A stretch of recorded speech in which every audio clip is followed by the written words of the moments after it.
When I was growing up, being a reporter kind of meant that you had a screenplay stuffed away in your desk drawer, secretly hoping to make it big. Today, that has turned into a startup. Take all that editorial knowledge, turn it into a viable company, and that's exactly what our next guest did. It's really what we're all aspiring to do as reporters. Please welcome to the stage Emily Weiss of Glossier and our moderator, Colleen Taylor. All you? Have fun, guys. Thank you. All right. There's a lot of diversity in this audience, but generally, the tech crowd isn't really known for an interest in cosmetics and beauty and stuff. So Emily is very, very well known in the beauty and fashion space. But could you just give the elevator pitch of what Glossier is for anyone out there who doesn't already know? Sure. Hi, guys and ladies. Glossier is a new direct-to-consumer beauty company that launched in October 2014. And it's born out of Into the Gloss. We're going to spend a lot of time talking about Glossier itself because it's really exciting, but I want to talk about, where it all began with Into the Gloss. You started Into the Gloss years ago, 5 years ago, 5 or 6 years Nearly, ago. yeah. Yeah, and at that time you had sort of this full-time job working as a stylist with Vogue, Condé Nast. How did you take the time to start a company in your spare time? Pretty simply, probably like a lot of entrepreneurs who are here or who are watching, it all started with, a seed of an idea, and I worked on Into the Gloss, which is a beauty content destination with a little bit over 1 million unique visitors a month to date now. But back in 2010, I was a fashion assistant at Vogue, and I worked on Into the Gloss from 4 in the morning till 9 a.m. It's like an online magazine, so writing, photography, art direction, and the idea behind Into the Gloss then and still now is that it is a editorial platform that focuses very much on beauty as an element of personal style. So many of beauty purchasing decisions today are made via friend-to-friend recommendation, and Into the Gloss is an editorial platform that really celebrates women sharing with one another, very inspirational women like Ariana Huffington or Isabel Marant. We interview a lot of very high-profile women around the world, but the main takeaway is that you're getting sort of peer recommendations from some of the coolest women in the world. And when you started this, it sounds like it was an idea and something that you were passionate about or even just curious about. It's fun to kind of peek into people's medicine cabinets and makeup bags. When did you realize that this was really a business and not just a blog or a side project or a passion project? Probably when I realized that you can make money on publishing through advertising, and we were very fortunate with Into the Gloss to have Lancôme, which is of course part of L'Oreal, the biggest beauty company in the world, as one of our first advertisers. So granted, it was a check for like a couple $1,000s, but that set us off, and now we have a very healthy publishing business for Into the Gloss. And you've raised some money first for Into the Gloss and now with the latest incarnation of Glossier. September 2013, it was a $2 million seed round? Yes. So in 2013, so Into the Gloss was entirely self-funded for the first couple of years.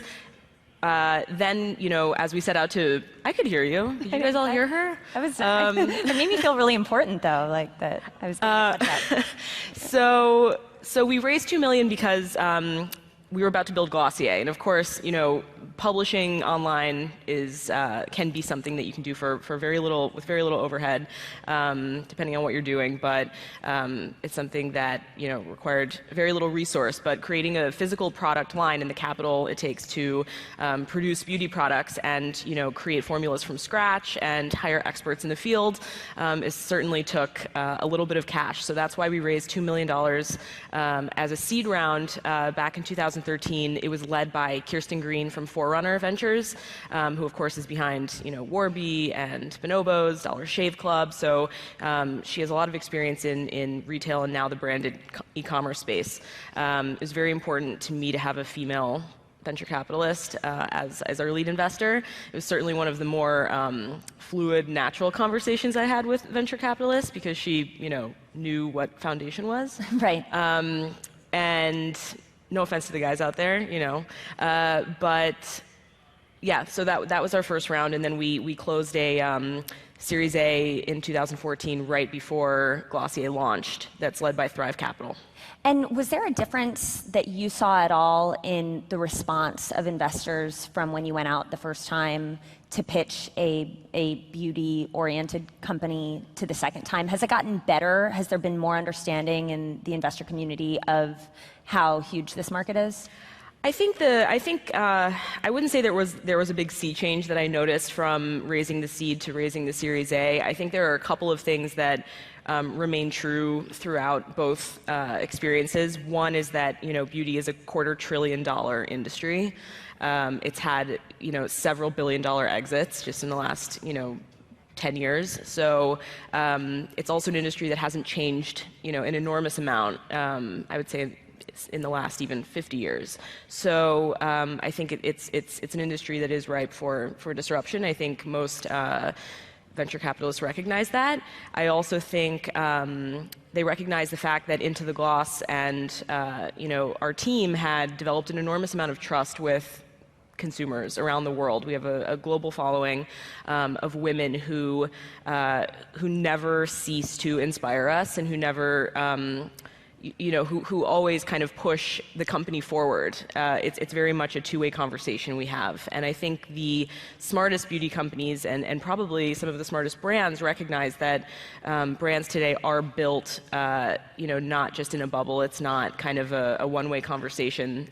Consumers have a lot to say, and it's so important, I think, to listen to them. In a lot of ways, it seems like this is an inverted path that Glossier and Into the Gloss has taken, because right now I think of a lot of big companies, whether they're in beauty or in other industries, they've got the brand and then later they're thinking about how to have content or how to do content marketing or how to have a social presence. Mm-hmm. And you and Glossier kind of did it the opposite way. You started with this personal brand that you have and this brand, and now you're making products.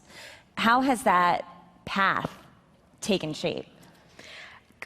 Really organically. I think something that I say a lot to our team is that the mission for us is the same. The medium has just changed. So I think the first part of I think what beauty needed was this place that editorially really made beauty personal and made it very much a conversation and sort of enlightened and activated an entire cohort of consumers, of beauty consumers who otherwise may have been passive beauty consumers who weren't maybe super excited about their routines or weren't really up for talking about it. Something that we hear a lot when we interview women for Into the Gloss is, I'll say, what's your beauty routine like? And women say, oh, I'm really low maintenance. I'm really low maintenance. And it's funny that there's this natural inclination when you ask someone that for the woman to say, oh, I don't really spend a lot of time on beauty because it's thought of as something I think that's pretty frivolous, or maybe if you spend a lot of time on yourself, that means you're not taken so seriously. So part of the mission with Into the Gloss was to really get rid of that perception and really kind of bring beauty out into the open as something that any smart, stylish woman who's in charge of her persona or look can embrace and get the best information about. So Into the Gloss was sort of the first phase of that, because it brought so much information out into the open and connected so many women from around the world to give one another recommendations in the comment section or even propel content forward that we were creating. And now with Glossier, it's funny because it really is kind of a physical incarnation of the same message, which is really beauty is different today than it was 10, 20, 30 years ago. Formulas have changed. What women want has changed, and I think Glossier really speaks to the fact that there's no overarching one look that every woman should ascribe to, and I think that's a message that so many brands have pushed forward over the years. Like buy every single one of these things, and then you can get to this look. And I think what we're trying to do with Glossier is say, here are the tools for you to really customize your own, your own look.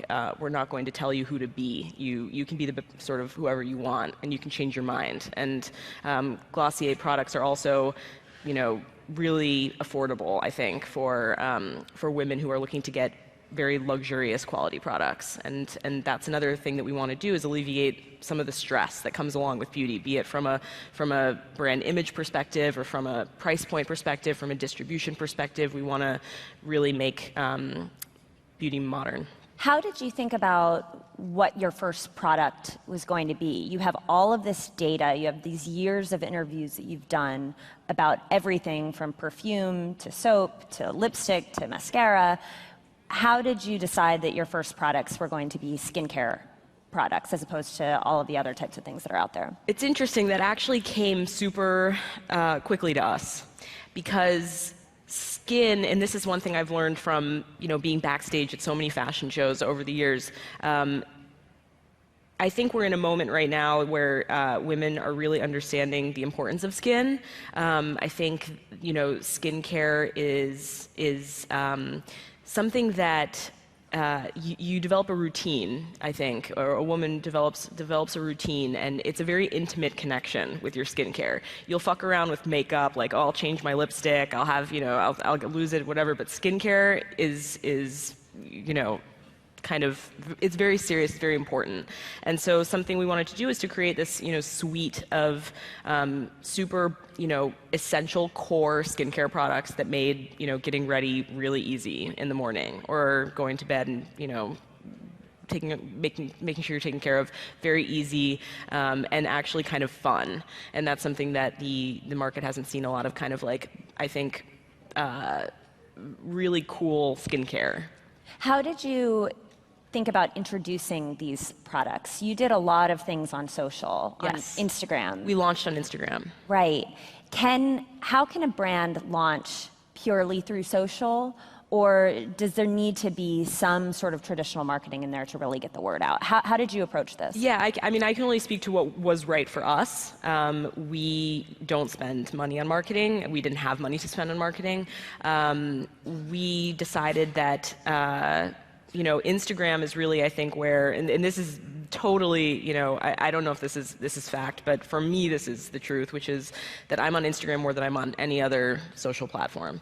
And I imagine a large, amount of millennial women in America are probably using Instagram a lot too. So for us, it came naturally to start to build the brand almost in real time via Instagram. We wanted to really invite her into our world and see really, maybe the messiness or the indecision, all the things that go into creating any, body of work, be it a brand or, anything else.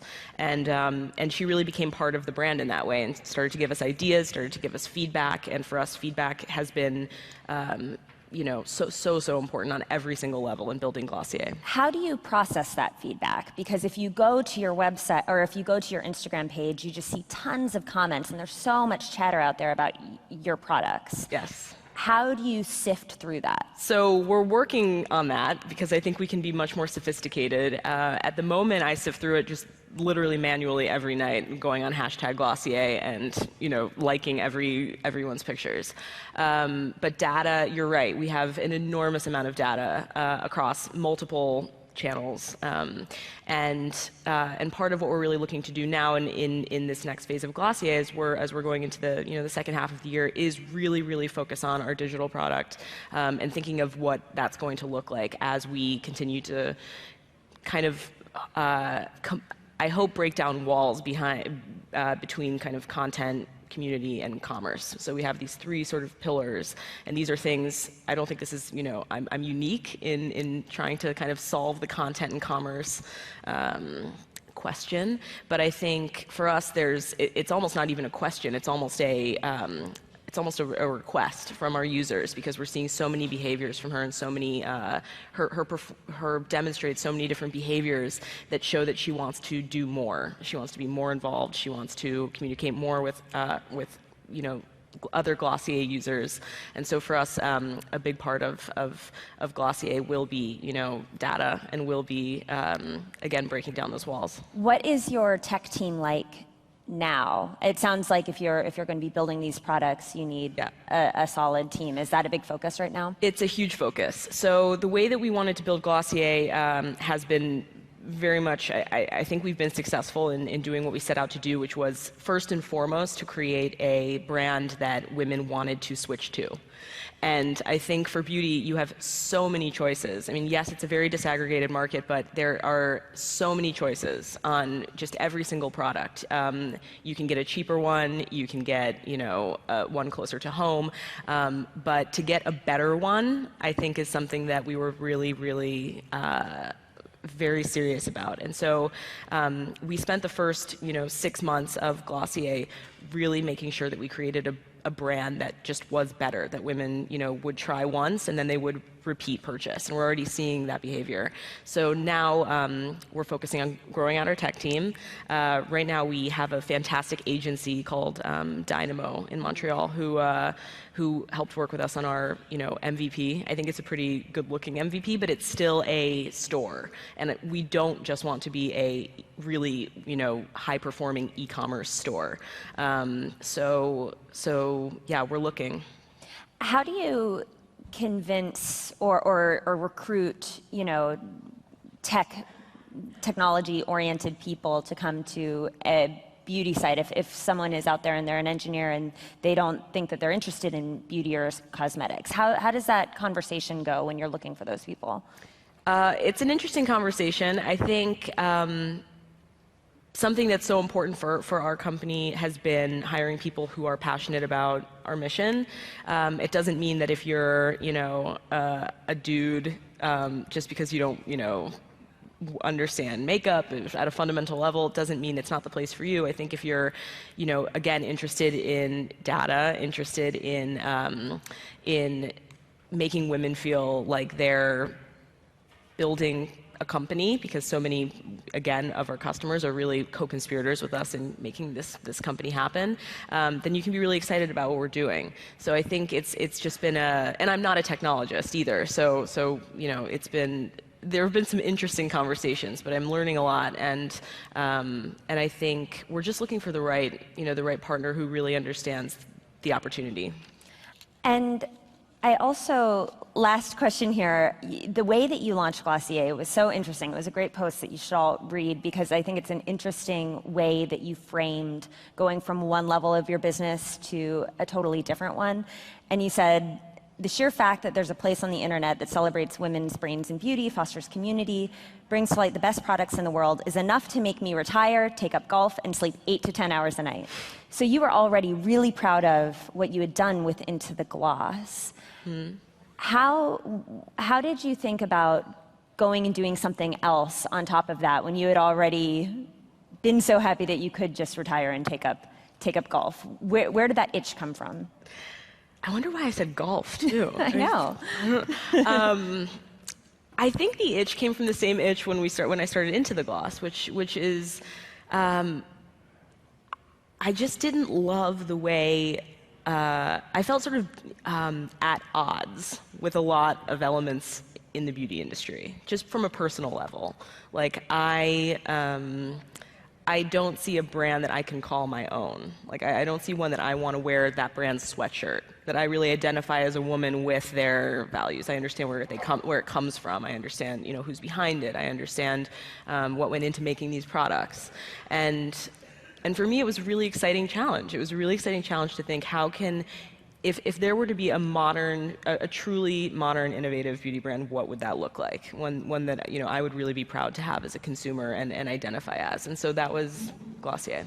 Great. Well, Emily, thank you for joining us at Disrupt. Thank you. Thanks. Thank you.